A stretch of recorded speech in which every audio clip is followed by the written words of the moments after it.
주 52시간제 언제는 확고하게 밀어붙이는 듯 하더니 정부가 이런 대책을 내놓은 이유는 뭘까요? 왜 이런 대책이 나왔고 문제점은 없는 건지 박호근 기자와 알아보도록 하겠습니다. 어서 오십시오.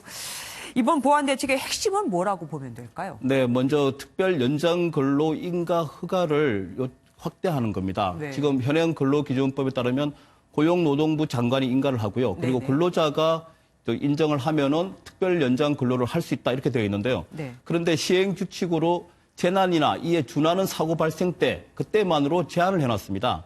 그런데 이 기준을 완화를 해서 업무량 급증 등 경영상 사유를 포함시키겠다는 겁니다. 네.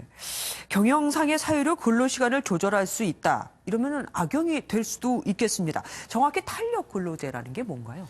네, 일이 많을 때는 주 52시간을 초과해서 근무할 수도 있고요. 반대로 또 일이 적을 때는 좀 줄여서. 네. 그러니까 평균 단위 기간을 3개월이나 6개월로 봤을 때 평균 주 52시간을 맞추면 된다는 겁니다. 네, 그래서 경제 성장률이 떨어질 것으로 전망되는 상황에서 주 52시간제를 시행하면 중소기업은 추가 인력 채용 등에 대한 부담이 상당히 커지게 됩니다. 네. 그래서 정부는 탄력 근로제 단위 기간을 현행 3개월에서 6개월로 연장하는 법을 국회에 제출해놨습니다. 그런데 그게 통과가 안 되고 있으니까 지금 대책을 마련했다. 뭐 이 얘기인가요? 네, 그렇습니다.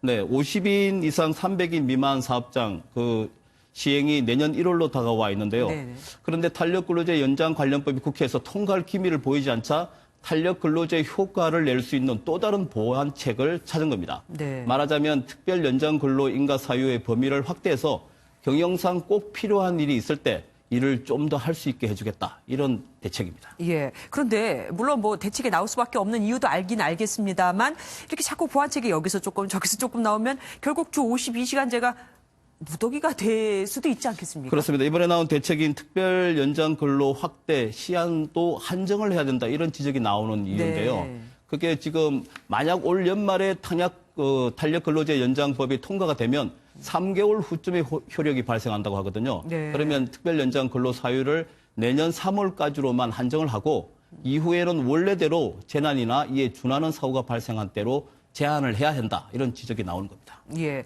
계도 기간도 뭐 연장을 한다고 하는 말이 있던데요. 네, 이것 역시 탄력 근로제 연장 법안 통과가 늦어지면서 어쩔 수 없이 시행할 수밖에 없는 네, 대책으로 네. 보입니다. 주 근무 시간을 6개월 안에서 늘렸다, 줄였다, 탄력적으로 운영할 수 있는 법의 시행이 국회 때문에 늦어져 있는 상황이 아니겠습니까? 네네. 그러다 보니까 주 52시간제를 어겼다고 처벌하기가 정부로서도 상당히 곤란한 면이 있는 거죠. 네네. 그래서 고육지책으로 내놓은 대책이 탄력 근로제가 시행되고 자리를 잡을 때까지는 곧바로 처벌하지 않고 계도하는 기간을 주겠다. 이런 대책을 내놓은 겁니다. 그 취지는 알겠는데 그 계도 기간이 그래도 정해져야 되는 거 아니겠습니까? 네, 고용노동부 장관, 이재갑 고용노동부 장관도 입법 논의가 진행 중이라서 구체적인 기간을 밝히기는 좀 적절치 않다라고 말을 했습니다. 네. 그러면서도 대기업에 부여했던 계도 기간보다 더 부여하겠다고 했는데요.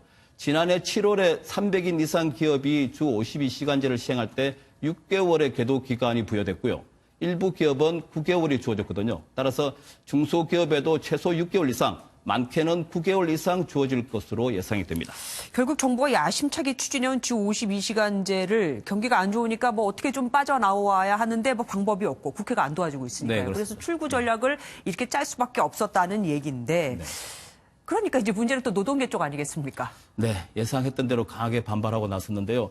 민주노총에서는 특별 연장 근로 사유를 최대한 확대하겠다. 이런 것은 마음만 먹으면 모든 사업장에 특별 연장 근로를 허가해 주겠다는 말이라고 비난을 했습니다. 네. 그러면서 최저임금 1만 원 정책 포기에 이어서 노동시간 단축 정책마저 포기하는 현 정부의 노동 절망 정책에 분노한다면서 총파업 투쟁을 준비하겠다고 밝혔습니다. 예, 결국은 근로자만 헛갈리게 생겼습니다. 불확실성만 커지게 된 거니까요. 네, 말씀 여기까지 듣겠습니다. 감사합니다.